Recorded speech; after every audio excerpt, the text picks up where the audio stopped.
everybody. This is Trevor and Jill Talk. I am with my illustrious co-host, Trevor Molyneux, and a fantastic panel we're going to introduce to you. We have such a fun show today. And we kind of called it Team Bridgerton versus Team Outlander, but it's really not a competition. It's just people here who are passionate about these shows. These shows have maybe saved them a little bit through the pandemic, given them something to really look forward to and something like to bite into. And we're going to discuss them in maybe many different ways than you've heard before.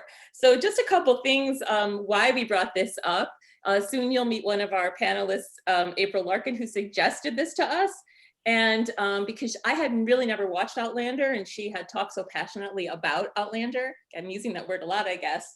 And now I see why. But I'm kind of late to the game because Outlander and Bridgerton are two of the most successful shows of this nature, like in history. I think Bridgerton is the #1 show that Netflix has ever produced, and it's the #1 show also in 83 countries around the world. So it really struck a chord for many reasons, and I don't think just boredom, way more than that. And we have someone who will discuss that. And Outlander, I think, was a little more under the radar, maybe bigger now. It's going into, am I right, season 6 is filming now? Season 7 is filming. Seven is filming now. I'm only on season 5, so I'm kind of excited that I still have a ways to go. But it has really, it's like a cult. People name their pets after the characters, and they buy things. In Scotland, tourism is, you know, and especially now, anticipated to go up so much when tourism starts again there. So let's begin by Trevor telling us who we have with us today, who's going to tell us so many great things about these. I'm going to start with April Larken, and this was April's idea. Thank you, April. April is the coolest DJ ever. By the way, I've gone to her dance parties, and I'm dying. I cannot wait till she gets going again.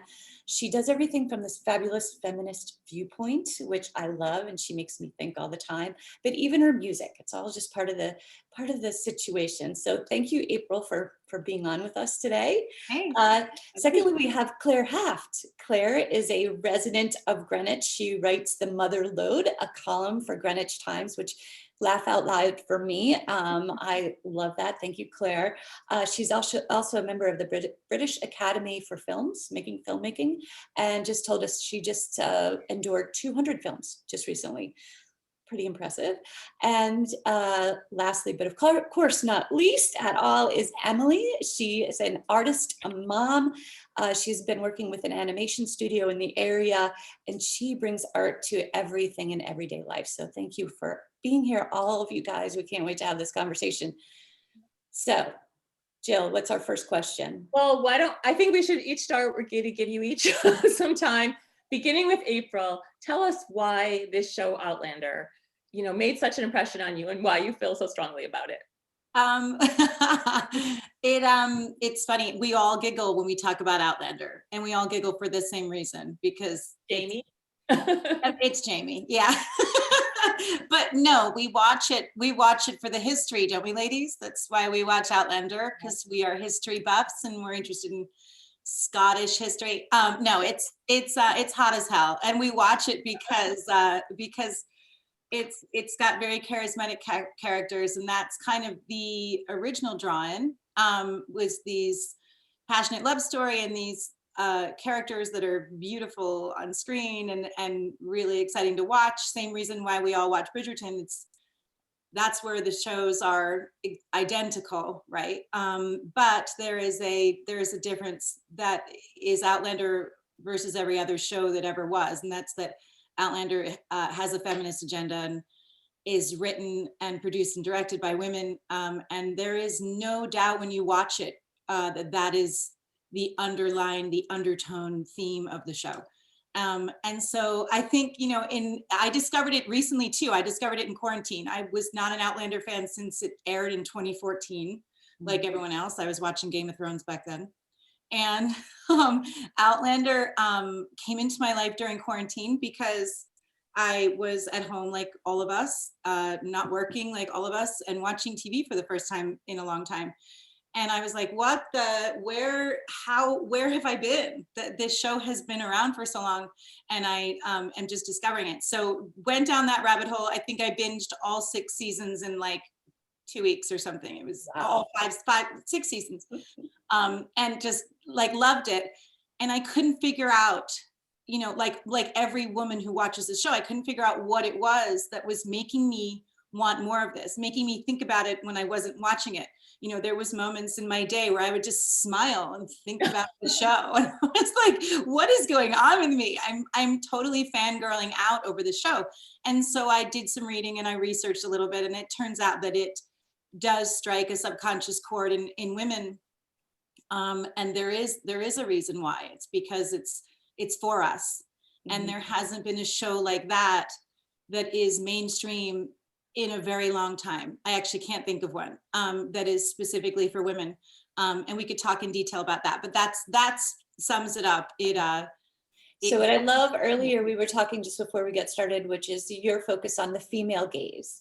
And I'm going to be really specific and get right to the chase, which is the sex scenes in Outlander is all about the female gaze, which is why it comes up to us, right? We can't forget it. We think of it during days, during nights, but I think that's how we all got so addicted, right?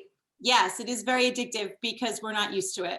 I don't think women are used to that. I think in pop culture and in literature and in art, all of America, I'm not speaking for other countries because Spain and France are very advanced in these, the female gaze. But in America, you know, from our whole lives, we view everything from the male gaze because that's what's force fed to us. If you think about popular shows that are on par with Outlander, I always go back to Game of Thrones because that was such a cultural phenomenon. Game of Thrones had a lot of sex scenes that were from the male gaze, and women were confused by that. Subconsciously, we watched that and we were a little torn. A lot of those scenes were violent. A lot of those scenes were hard for us to watch. Why were they constantly shown from what men like to see? And now that I'm going to mention this, you will watch every show from now on with this in mind, because you cannot go back. Once you've seen it, you can't unsee it. I'm going to stop you for a second and just be really clear what that means, the female gaze, just so anybody who's watching really understands. So the male gaze is shown in the way that men like to depict women sexually. And it's really basic. If you'll see it in advertising, you'll see it in films, you'll see it in everything in pop culture is 99% for the male gaze. It's women looking sexy. Sex scenes are viewed from the male gaze, where we're looking at the woman's face during sex. We're looking at what men find sexy. That's the male gaze. Okay. The female gaze is that, but on the flip side, and it's what women find sexy. What we love about Outlander. Which is what we love about Outlander. And a lot of women don't quite understand, they can't put their finger on it because it is subconscious, just like the male gaze is subconscious. But when you really dig into Outlander and you really look at it, there's a reason why those scenes are unforgettable and why we can't get them out of our heads, because women are like, it's a culture shock. We're like, hold on a second, why is this so good? You know, and it's because it's done for women by women. It's written by a woman. Diana Gabaldon wrote the books, and they're for us. It's for us. The whole series is for us. So I have a question for Claire. Claire, I think you said Team Outlander. You've been a Team Outlander person, I believe, for a while, correct? Yeah. COVID? It's funny. I was thinking about what got me to Outlander, and interestingly enough, my husband recommended it to me about 5 or 6 years ago. And he's a bit of an oddball. His favorite movie is Kissing Jessica Stein. I love that movie. Yeah, he loves lesbian love stories. So talk about the male gaze. But he said to me, you know, I'm not that into this show, but I think you'd like it. And I was like, what is it about? And he said, it's about these Scottish warriors who this woman goes back in time. And I was like, Ian, are you kidding me? Like, wow. God, no way. And I worked at Random House, so I knew who the author was. And then, gosh, I started watching it during the pandemic and I couldn't believe it. And I think what's so intriguing to me as someone who follows the male gaze or the female gaze is, if you were to say to a woman like me, about 50, you know, at that midlife juncture, what would be the most wonderful thing that could happen to a woman right now? It would be to go to a Stonehenge-like structure, go back in time, away from a loving but complicated marriage, right? to a wild horde of Scottish men running with kilts, and the most handsome of all of them happens to be an outsider, so he's the only one you could be with according to the tribe, like, oh dear. And he happens to be absolutely stunning. He's younger, he's a virgin, so you have to teach him sexually how to please you. I mean, it's just like it's like the perfect Covered everything. It covers absolutely everything. And it's just like, yeah, it's just wild, because I think it's so interesting what April was saying. I mean, the male gaze has been critiqued for forever, right? It talks about, I mean, even the camera, right, is supposed to be a phallic symbol for the way men perceive the world. Porn is notoriously from the male gaze, but there's something about entering the female gaze in this show. And it's so fascinating to me. April, I'd be curious to hear your thoughts about the fact that we have to go back in time, that we have to go to kind of this weird, rarefied world to get to the female gaze the way we see it. And it just, I don't know, it was like the sort of the perfect thing to throw yourself in during the pandemic. And obviously the characters are gorgeous. The main character is named after me, so that's really important.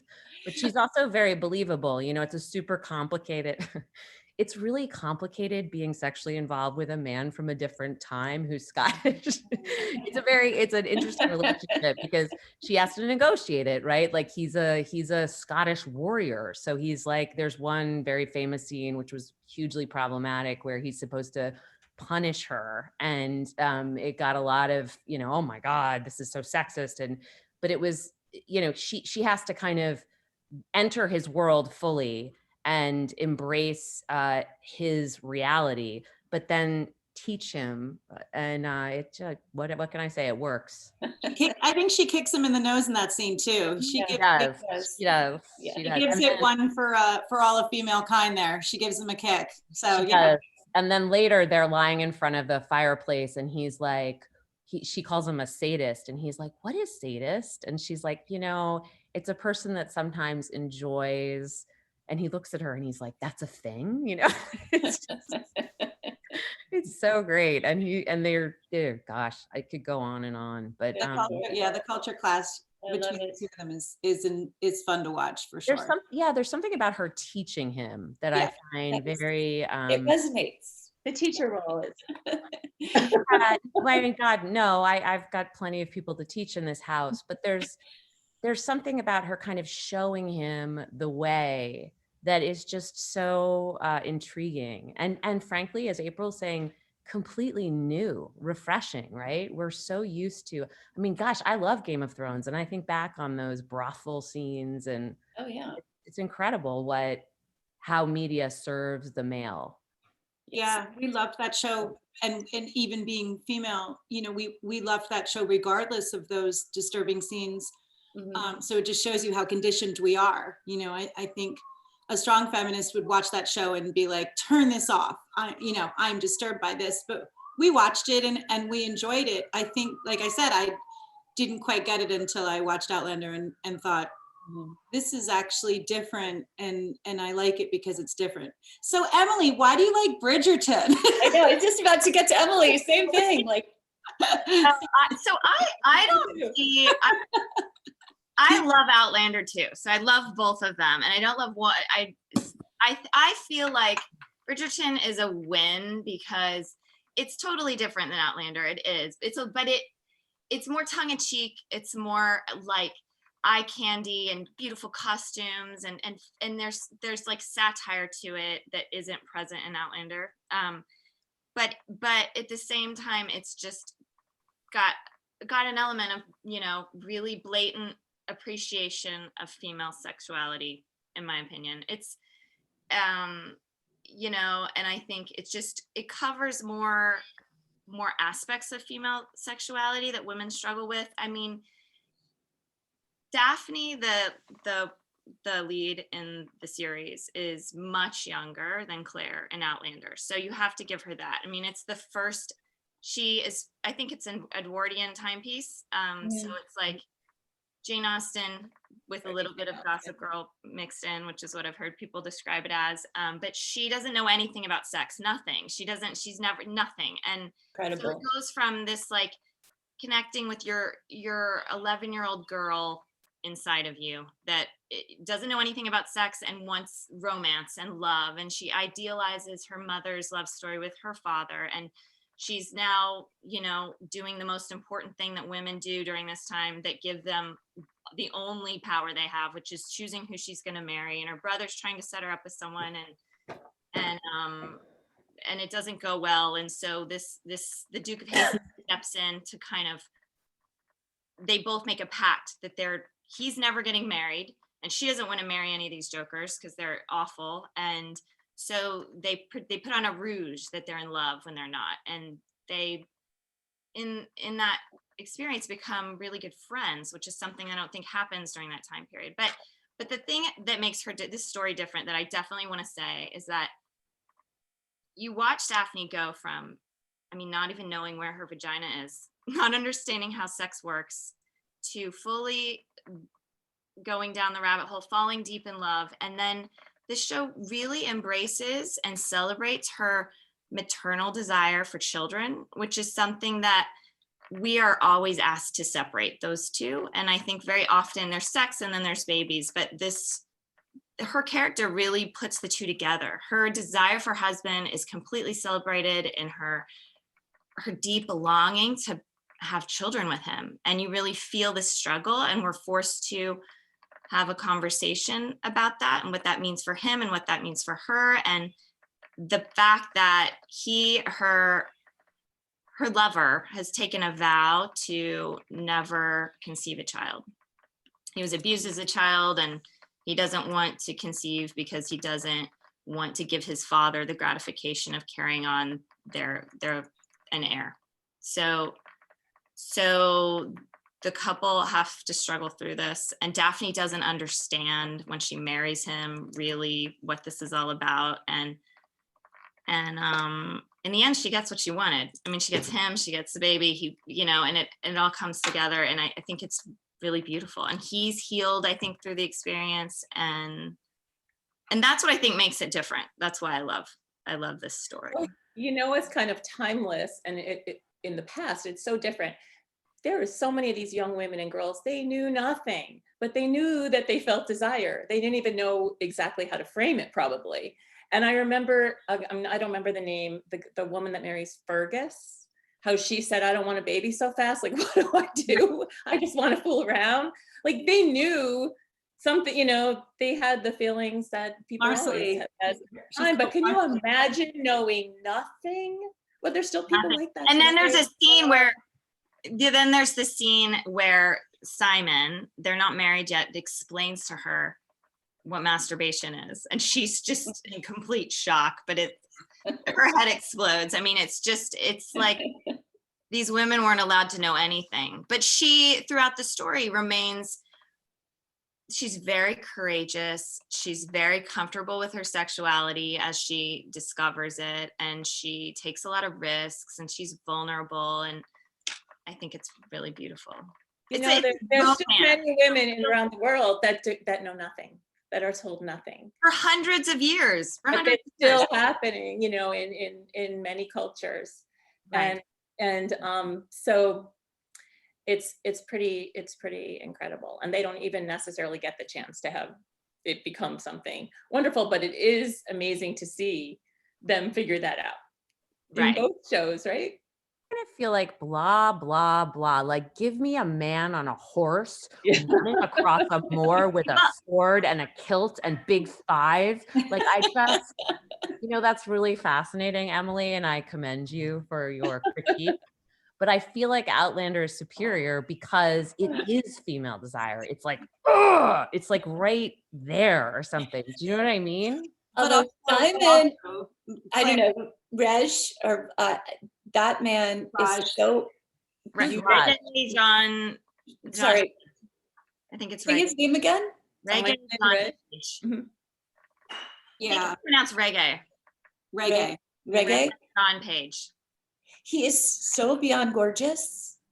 I He's know. potentially the next James Bond. Maybe we could get him in a kilt on a horse. So handsome. But we need to talk about the fact that I have a theory that I think Daphne, if you fast forward 20 years after she's been married to Simon for 20 years and fully explored her sexuality, I think you'd see a lot of parallels between Daphne and Claire. I don't think Daphne's there yet. Yes. But also we need to talk about the fact that there is a female rape scene in this film. So it Yes. goes there. I mean, there is some real, and it elicits, their relationship is not perfect. It's not. And by the way, I did read from the original book. The original book, Daphne does take advantage of him when he's really drunk. This is something we never talk about. And speaking of the female gaze, and the way Chandra Rhimes took, the scene and it wasn't quite as brutal. I don't think it didn't hit me. I had to go back and reread, kind of true up this, because I didn't seem to feel the same impact. I didn't feel that he felt as violated as it was, in the book. Right. And also, I don't think Daphne really understood. I think she was like, didn't quite. Yes, she did. She wanted a baby. She figured it out and she jumped on him. That's the male gaze. That's the male gaze. It was perceived that way. I don't know. You watch that scene and you didn't feel the same way you do if it was Daphne being raped. Well, no, it's back to consent. Yes. He wasn't able to give consent as far as we know, right?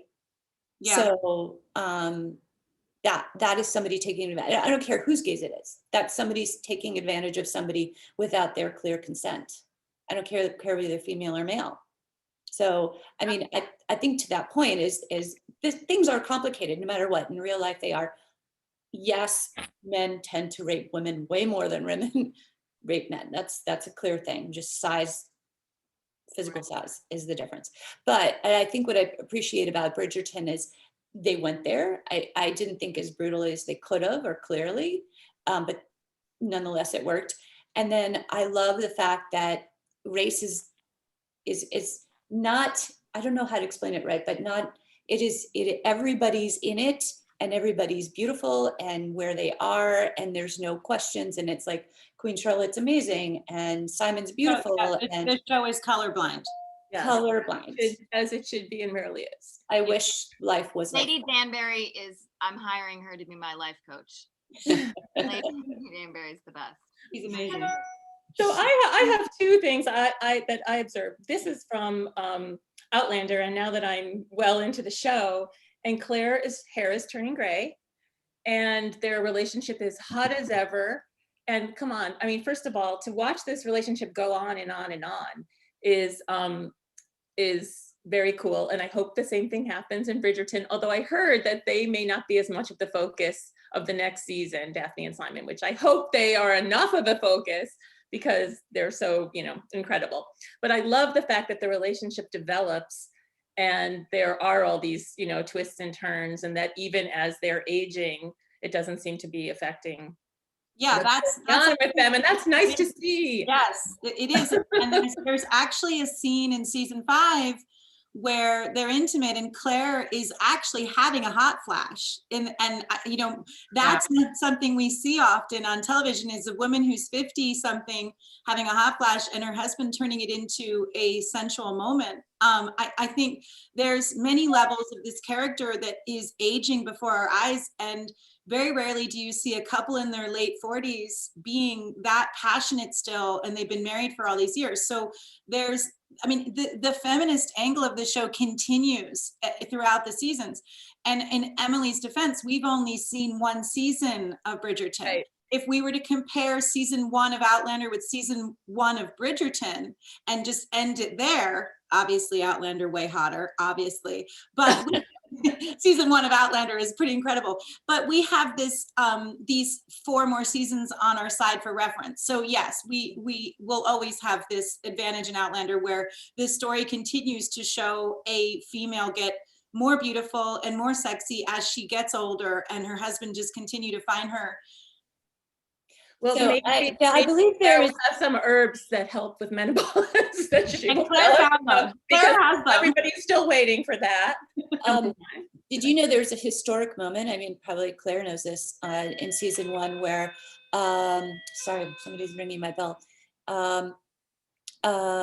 Let's see, Menzies, the actor, or Jack Rand Blackjack, full frontal nudity.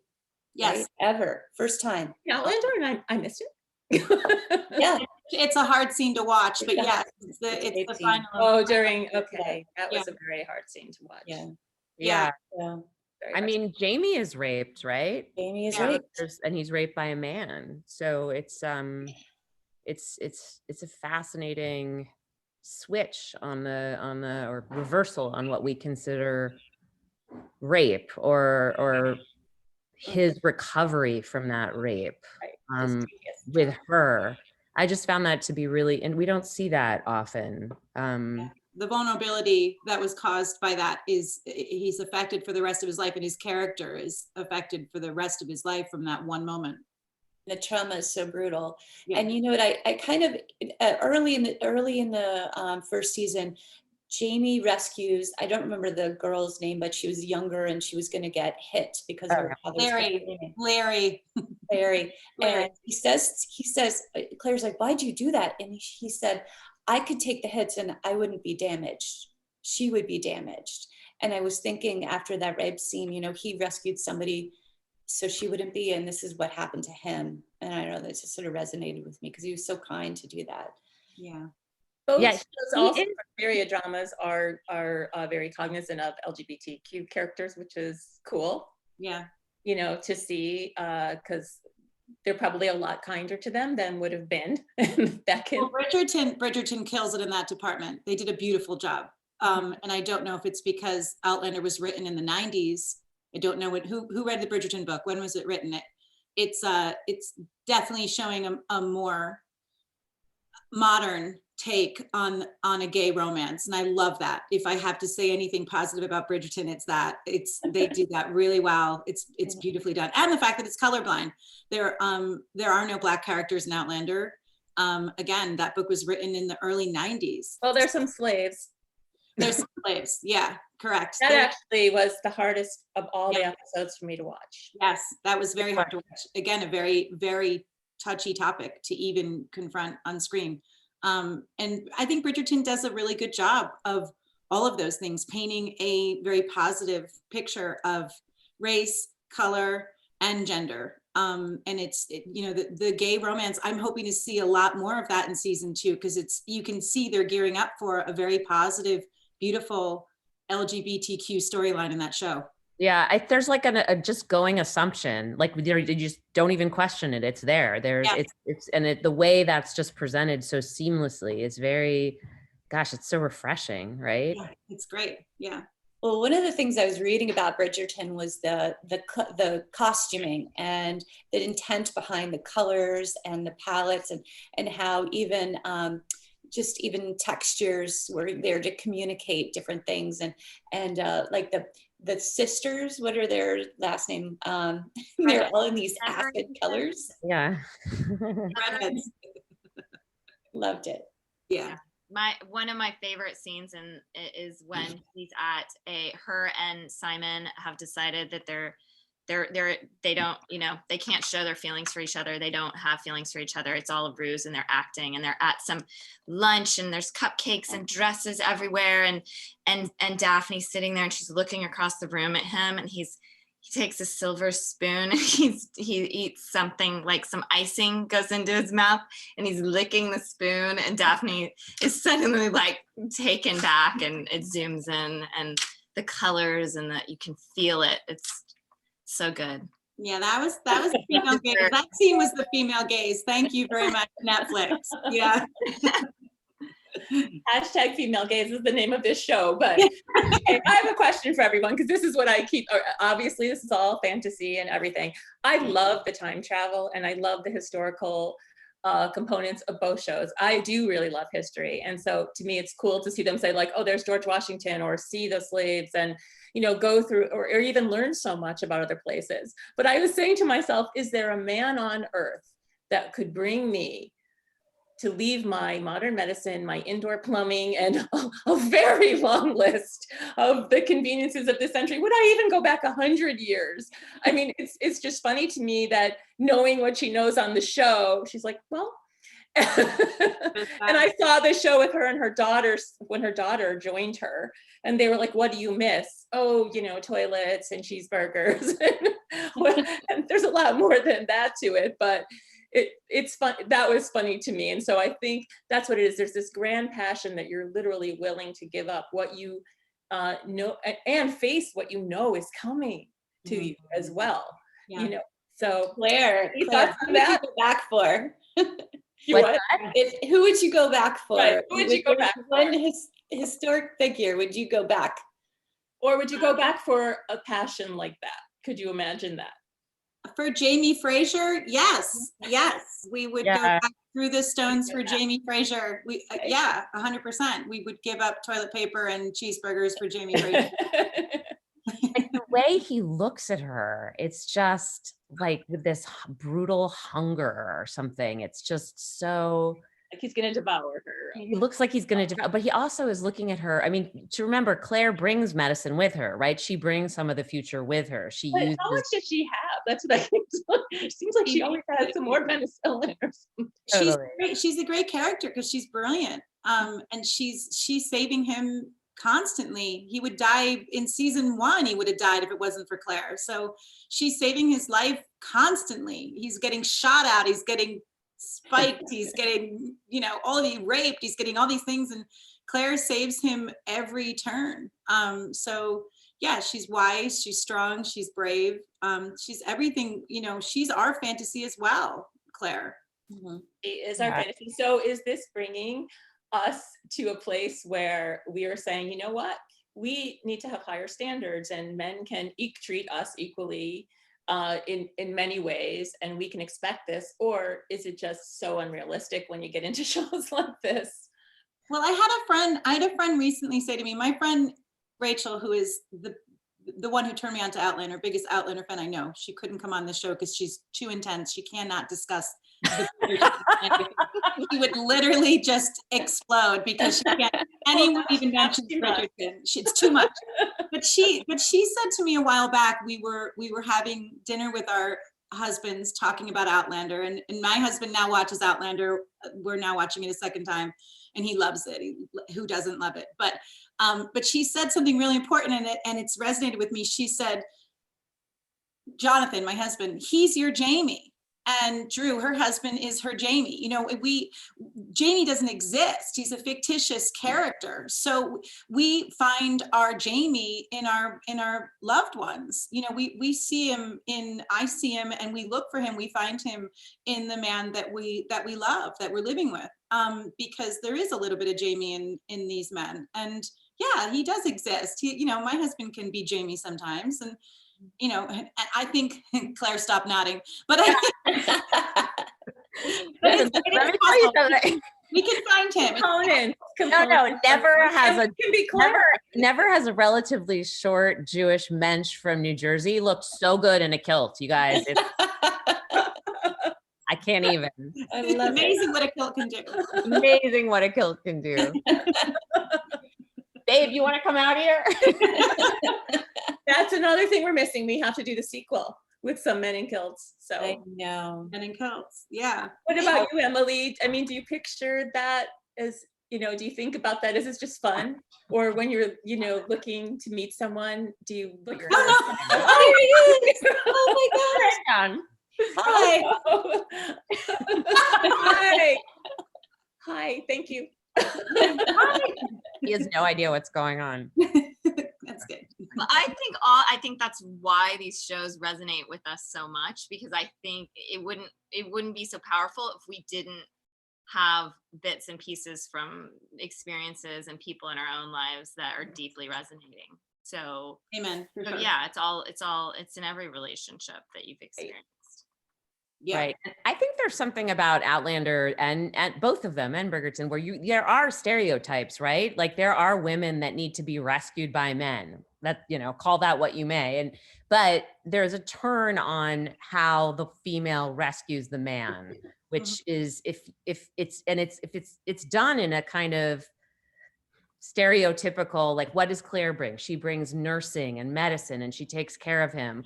What does Jamie do? He swings through a window, literally on a rope in a castle, and takes her out of the room. I mean, these are hardcore, perhaps offensive to some stereotypes, but they're palatable to, I think, to the modern woman, because they are equal, and they're played alongside each other, so that each character is learning through the other in a very male and female way. And you end up with these incredibly hot and sort of equalized partnerships, right? In sex and in love and power, right? I mean, who's more powerful, Claire or Jamie? You know, Right. you would say Well, Claire probably, right? Or I don't know. You know what? I think one of the things we have to point out is Jamie's willing to let Claire be powerful and knowledgeable, and he's willing to take her version of the future, right? I mean, he takes this huge leap of faith.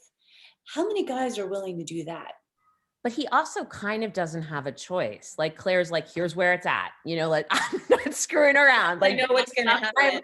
I am walking around with a horde of Scottish old men who are terribly ugly, and I'm just gonna lay it out right now. You know, she really puts down the law, which is just so great, right? Yeah, and he's so head over heels in love by then, it doesn't matter. You know, she could be a witch in that scene. He says, you know, you could have been a witch. It doesn't matter. Exactly. He's so in love with her, and I love, and it's in the book as well. There's a great moment where Claire, thinking to herself, says, "Wow, the male virginity is very underestimated." You know, there's this beautiful moment where Claire realizes, wow, we don't talk enough about male virginity, but this is an incredible thing. You know, Jamie being a virgin, and that scene on his wedding night is, you know, we should really focus more on male virginity. You know, we talk so much about female virginity. I mean, wars have been fought over virgins. You know, I mean, men focus on virgins being valuable, almost like gold. You know, I feel like I would start a war to be with, Jamie as a virgin. Like, Virgin Jamie going into war for against other women. You would fight. Totally, I'd destroy them. Against this. Me too. I would get a sword for Virgin Jamie. And Lily, do you start a war over Simon? Yes. Yes, that's what I think. That's the thing about Bridgerton. That is one aspect of it that's just painful, you know. And I think it was a part of the period, you know, the time that they were in. But the men are just complete playboys, you know. It shows them, and the women were defiled if they even, you know, were caught in the garden alone with a man. What did she even do? I was always trying to figure that out. What was that they were gonna kill each other over that? What did she do? She was making out with him a little bit, or no, she was alone in the garden with a man. Her brother had chosen this man for her to marry that was hideous. She couldn't stand him. She didn't want to marry him. Her brother said, he's got all the things, you have to marry him, it's good for our family. And she was found in the garden alone, I think, and Simon, and so her name was defiled. She was ruined. Then no one wanted to marry her, so that's where Simon, the Duke of Hastings, steps in and says, okay, I'll save your name. I'll pretend that I'm in love with you, and because I have so much status, everyone will respect you again. And then it flashes to a scene where he's in like the lounge with all the men, and the prostitutes are walking around them, and you know, it's horrible. It's painful to watch. Yeah, that's in a gentleman's club called White's that still exists in London. It's still very much a part of London society. My husband's a member. There is no way that there are prostitutes walking around. Maybe back then there were, maybe that was added for entertainment, but they belong to a gentleman's club called White's, which is it's featured in the show. It's very much a part of what these men do. They go to a club where women aren't allowed, their mothers aren't allowed, their wives aren't allowed, and there are these prostitutes walking around, which are very much allowed. So yeah, it's interesting. A lot of history in that moment there. Well, we're broadening out. Sorry. April and I started a similar lunch club for women in Greenwich. Yeah. It's kind of the same thing, but in look, if you want a member, I'm in. We can't seem to get the men to take their shirts off, though. The waiters at La Penguin are not up for that. Kilts? Start with kilts. They all have kilts. Yeah. Only male virgins are allowed to attend the lunch. Our lunch table at Le Penguin is getting a little tricky. These waiters aren't doing what we asked them to do. So this might seem like a kind of a funky transition, but maybe not. So, all right, so Men in Kilts, so many women, they love it. And before the show, we're talking about the Grammys last night and kind of where are we now in terms of the cultural gaze, how we're looking at people with what they're wearing. You know, Harry Styles he's a fan favorite here. And so as our musical DJ, music expert, would you care to comment? We watched it. I always watch the Grammys. I love it. But the answer to your question is we as women haven't advanced very much. If you watch the Grammys from the female gaze, there was a drought. There wasn't much to look at. I think the Grammys still very much represented the male gaze. If you were to look, and there'll be many of these articles and comparisons made today, the day after the Grammys, with what everyone was wearing, right? And if you looked at almost every female performer, Dua Lipa, who we love so much, she's our dance floor hero. Thank God for her. DJs thank God for her every day because she's still making dance music. Dua Lipa got up and performed in a bathing suit. A bathing suit, basically a bra and panties. And she looked amazing. She's sexy as hell. I loved her. She sounded great. She looked gorgeous, but she didn't need to be wearing a bathing suit. You know, it was interesting. And then you see the next performer, you see the baby, or you see Post Malone, and they're wearing literally buttoned up to here, you know, a suit, a 3-piece suit up to here, and, you know, so many layers and covered up so much. It just, there it is. There's the male gaze. You know, we can't see a woman perform on stage without seeing overt sexuality. Although we saw Billie Eilish and I can't remember who's the woman, Phoebe, who had the skeleton outfit on. Yeah. And I actually, and I hope I don't get skewered for this, but I do believe that if you're country, you can look very female and have a female form. If you're a Black female performer, you're really using your curves as part of your power. And that was like Beyonce looked incredible. Megan Thee Stallion. I mean, I think these women looked absolutely amazing. And I don't think and again, I'm not a Black woman, I don't believe that's for the male gaze as much as for their own empowerment and their own beautiful curvaceous bodies. They say it's their power. They use it as their power for sure. Megan Thee Stallion and Cardi B. I really appreciate that, and I think it's beautiful. And I'm sure there's a lot of people out there that want to skewer WAP and that song between Cardi B and that Megan Thee Stallion. I personally love that song, and Jill and I have had conversations about this, but I don't think that was about it is about men, but it's about celebrating women's sexuality. Correct. Yes. I'm not, and that's where I'm going to sort of go, that's not entirely about the male gaze. It is, but it's not. It is very much for women. That song is very much for women. And many will say that Cardi B and Megan Thee Stallion are modern day feminists. I will say that for sure.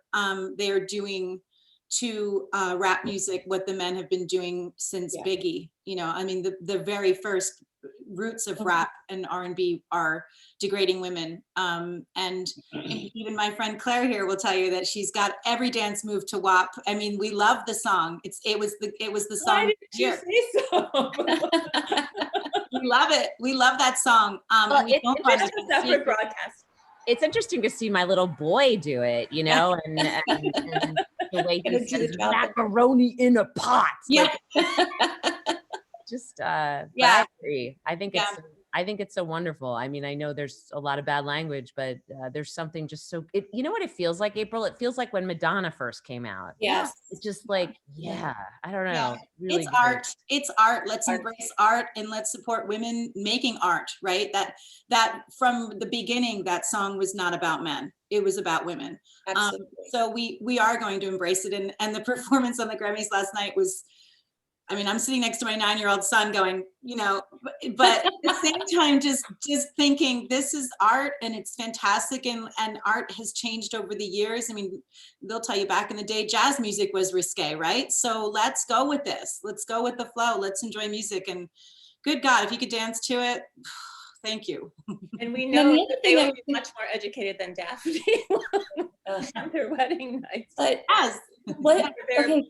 I was again talking to Jill as during the Grammys, but I was comparing Taylor Swift to Madonna, because Taylor has changed and morphed, and boy, she's tough, but she's not the hardest candy version as the direction that Madonna went into. She's kind of doing this natural, I'm gonna like dig into my roots and literally get earthy and natural about this. But at the same time, she's tough as nails, businesswoman. Mm-hmm. Yet she got up there and sung beautiful. I mean, I just loved her ballads.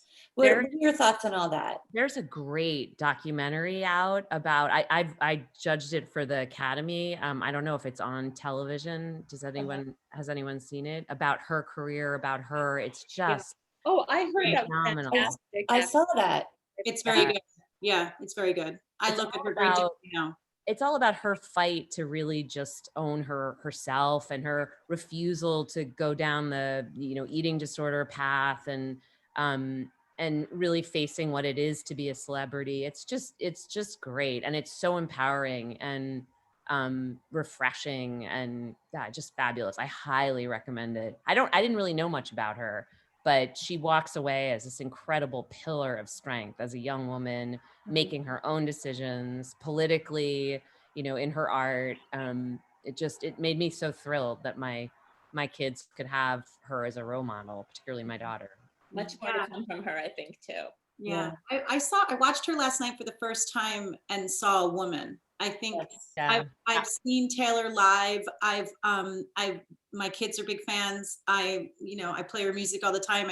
I think she's good. I don't think she's great, but I think she's good. And last night was the first time I saw a woman perform. You know, she got out there, and it wasn't necessarily that she was wearing this long dress. And you know, she looked very conservative compared to Cardi B, but she was very mature, and her choice of lyrics were very mature, and she wasn't singing about her boyfriend who broke up with her like she usually is. I thought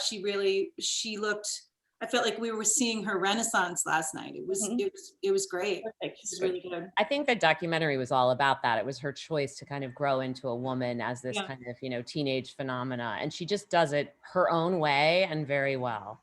Yeah. And poor Britney Spears. Framing Britney Spears, which I was shocked the New York Times actually made it, but they did a great job. But literally like the same track, but the other direction. So another good documentary. That was another good documentary on Britney. I haven't seen that one. Yeah. Oh, it's good to see her come back and kick some ass. Me too. And take control of her life. She will. If the fans have to go to her house and pick her up and dress her and carry her, she will. She doesn't have a choice. She's got the gay army behind her. I feel like she needs to go to an ancient rock structure in a field and go behind a rock. How does that work exactly? There's a guy in a kilt. Counter one. Her hands on a stone.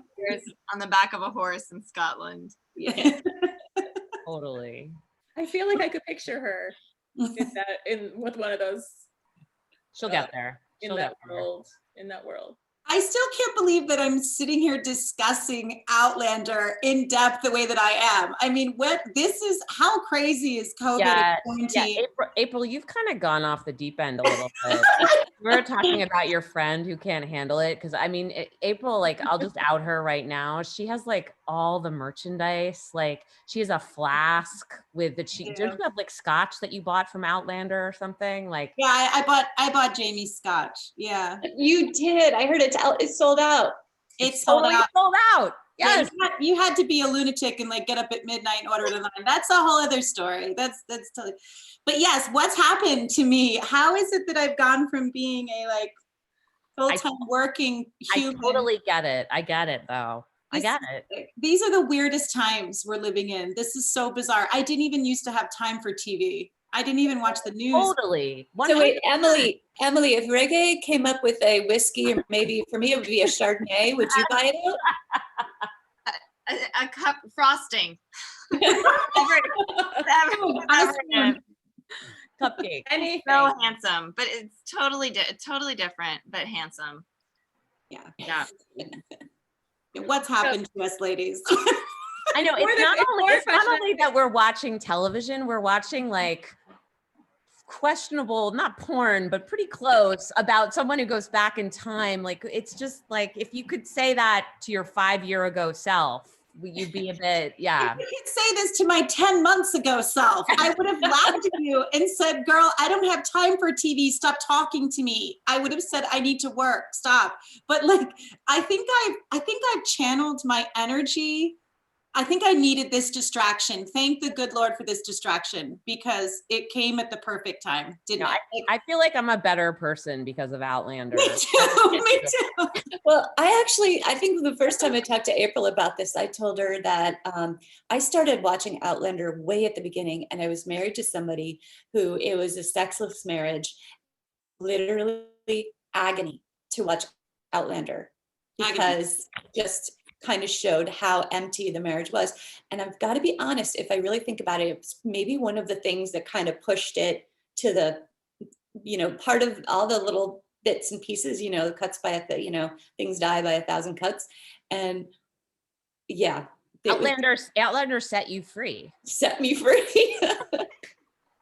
Exactly. I know. I mean, I go back to like, that's what you need. You need at least some of the components you're saying you have of Jamie in your relationship. Yeah. Something, there's something on there. Maybe the obvious, maybe the not obvious. Yeah, Jamie's everywhere if you can look for him. You can find Jamie in everything. In everyday life, you can find Jamie. Thank God, because we needed an outlet and we found it. So yeah, it's going to be a question of what happens now. Will we still look for these kind of things, now that we watch things like this, or will we say like, I'm done with watching, or maybe now it's a little bit more of a balance for a while. That'll be fascinating to experience. What will happen? I think I've had one show this entire time because I'm a terrible sleeper. In the middle of the night, these are my buddies. When I can't sleep, I don't have to think about things that are upsetting or worrisome. And I put these on, and that's kind of what it's been for me. So this is my show now. It's Outlander. So thank you, because I always need the one that I know if I can fall back on. So this has been such a great discussion. I would wonder if you would mind, as a summary, because you're all so amazing, maybe just taking a few seconds to say like why you love, like I love Outlander. I think I've been saying it wrong the whole time because you're the BAFTA person. Is it Bridgerton? Bridgerton. Mm-hmm. Okay. oh, really? Oh, I screwed that up. On me. Bridgerton. Okay. Bridgerton? And I already feel like a better person. It's the most isn't it the most successful show Netflix has aired today? Ever done. Right? Yeah. Ever done. And I'm saying Ever done. That is incredible. And I think it's important to mention the reason why they're compared side by side is if you watch Bridgerton, when the show ends, when you finish the series, the first thing that comes up as a suggestion is if you liked this show, you will like Outlander. Yeah. So I think that's why there's been endless discussion comparing the two, and the Outlander fans are not happy with that. They immediately get their defenses up and say that you can't. Look, it's a little offensive. It's a little. It is for many Outlander fans. Although, like Emily, I can enjoy both. It's Jane Austen. It's a no, I'm joking. I'm joking. Classic romance. Yeah. It's not just hot sex. It's a lot of deep emotions and vulnerability, and also it's beautiful. It's just visually pretty. Visually pretty. Yes, it is. Outlander is not visually beautiful. There's a lot of mud. All the sex scenes with Simon talk about the female and the male gaze. They show very little of Daphne's body. It's mostly him, which is you don't see a lot. Yeah. Fine. Yeah. Okay, so I'm gonna ask you, or Trevor, do you want to ask something different? If you'll just take a few minutes, each one of you, not a few minutes, a minute or less, to say what you love or why you've been obsessed with Outlander or Bridgerton. Yes. And then we'll put it on Instagram. Yeah. Okay. So you go first, Claire. Go, Claire. You're All more. right. Thank you, Jamie Fraser, for bringing light and boy, spark and all that you bring into a dark time for women, for mothers, for wives who are tired. And there has been such joy that you've given me by those moments where I am there with Claire, because my name is also Claire. So when he says Claire to Claire, it's like, what is happening right now? It's really important to my survival as a female right now in the world. So thank you, thank you, thank you. And for inviting me on this awesome show. This was so much fun. And yeah, keep it coming. Right. Go ahead, Emily, you go. Emily, you go. Okay, thank you, Rege-JeanPage and Daphne. I don't know, I think it's Phoebe, for creating just an epic romantic love story that fully is very female positive, sex positive, fully embracing of the feminine, view of sexuality, and in a way that's just very romantic and not perfect, and in the end just a feel good, looking good, awesome, beautiful romance that touches all of our hearts and was just a light during a very dark time for many people. Yeah, I agree. I agree with that. I think this show came at the perfect time. This was just what we needed. Both of these shows that we're discussing, but I think we were feeling dark, and we were feeling sad, and we were feeling lonely, and we were not connecting with people, and we needed an outlet, and it was there right when we needed it. There was this comforting show we could go to every night and feel like we were transported into another place and another time, full of romance and strong female characters that made us feel good about ourselves. And I think that's personally, that's what I needed. I needed to feel good and forget about what was going on outside my window. And yeah, I think, thank goodness for art and literature and all of these outlets, because where would we be without them? And Claire's column, she's made me laugh out loud. And Emily's Motherload. Yeah. I mean, thank goodness for all that, right? Music, literature, art. That's how we get through life. That's the basic of it. So thank goodness we have these things. I'm gonna add scotch and great women and new friends and old friends. That's been actually all of those have been a huge help during this time. Haven't they been amazing, Trevor? Yes, thank you ladies so much. You were right with what you spoke of, April. Fabulous. So it's a great show. It's going to be Brilliant. on YouTube and Facebook and more places. We hope you'll share it. And thanks again. We'll look for the sequel. Thank you. Bye. So fun.